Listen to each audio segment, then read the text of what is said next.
Scott had a family, friends, and even a social life. All that disappeared because of the voices in his head.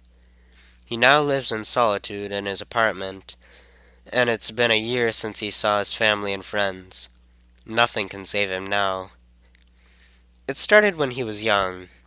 He heard voices in his head, but he ignored it. He thought he heard his mother's voice, but it was just in his mind. As the years passed and he grew older, the voices intensified.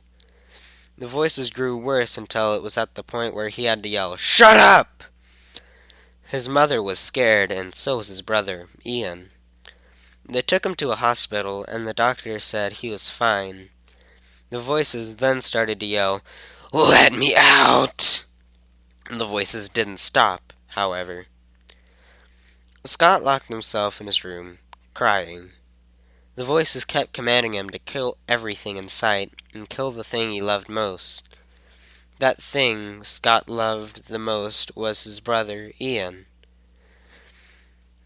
Ian was everything to him. They had a strong bond that no one could break. His brother worried about him. Ian went to Scott's room, but was only pushed away. He stayed locked away and didn't talk to anyone for 3 days. After that, he couldn't take it anymore. The voices got a hold of his mind and his body. He completely lost his mind. Only madness and insanity were left in his mind. One night, the voices finally did what they wanted to do. Scott boarded up Ian's room and did it without making a noise.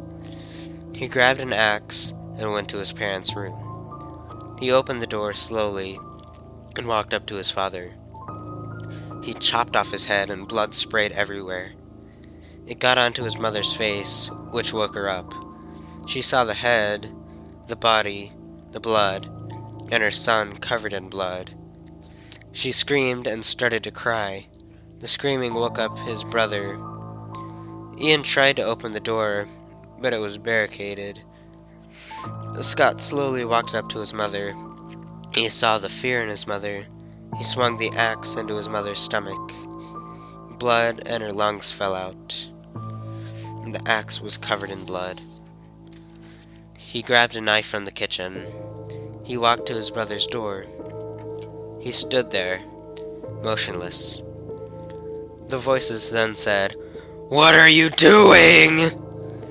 The voices got a hold of him again.